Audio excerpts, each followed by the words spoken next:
Women created a problem in Shabrimala. On behalf of those women, I apologize. And as a woman, I feel responsible that we women should clear this. I undertook a study of the Shatchakra temples associated with Shabrimala, guided by Sri Arvind Subramaniam ji.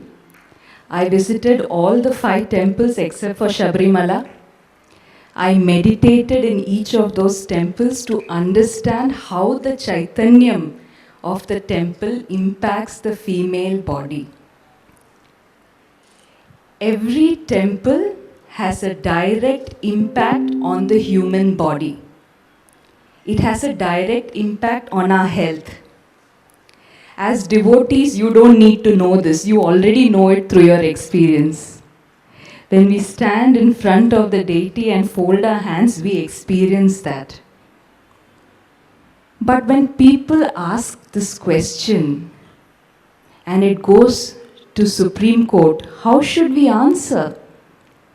It is not enough that we have faith, that we experienced it.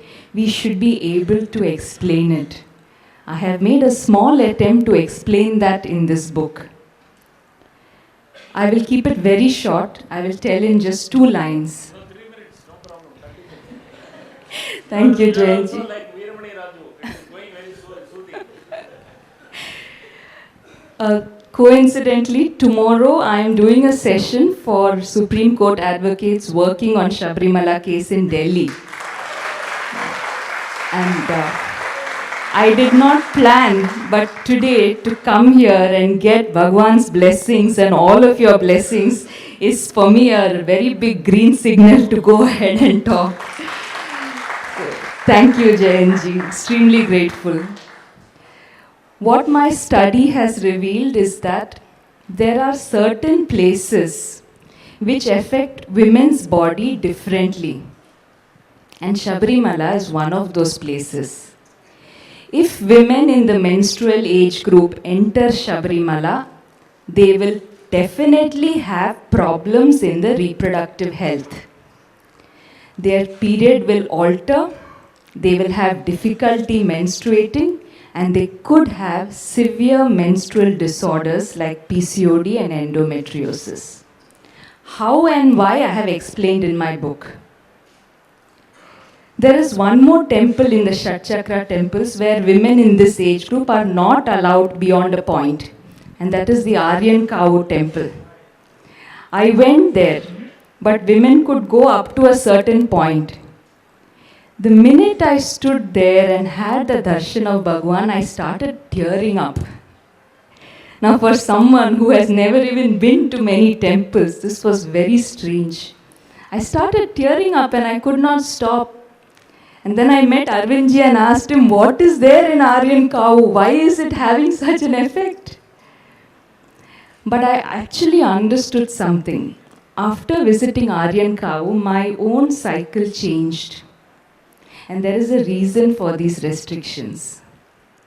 At the same time, I started my study from the Bhagavati temple in Chenganur. When I visited that temple, my cycle actually aligned with the earth's fertility cycle. That means you get your period with Amavasya.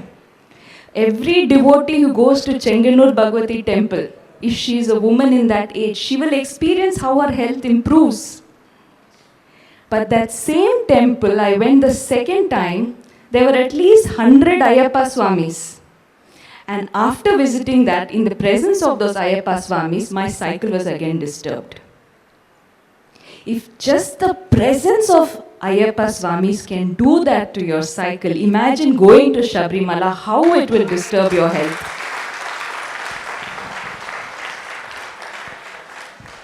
So, the restriction on women is actually protection of women's fundamental right to health.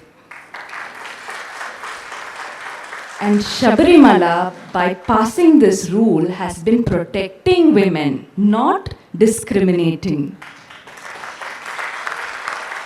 We have to take so much pride in our traditional knowledge because it understood things so scientifically.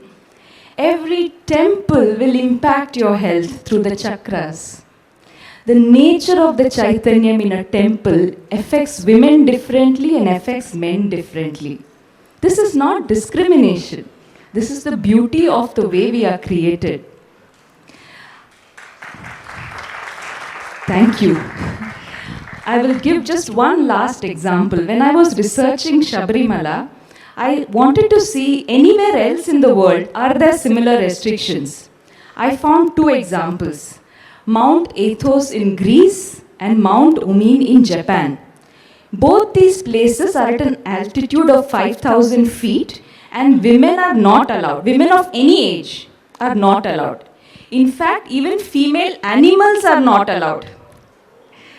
And there are many studies, not by Indians, by Americans, Europeans, there are many studies which prove that altitude impacts female fertility. And on the way to Sabrimala, Arvindji just educated me, there is Karimala, which is around 5,000 feet. So now you know why the 41-day yatra cannot be done by women.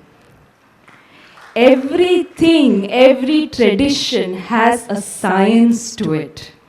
And we hope to present this to the court in the language of science.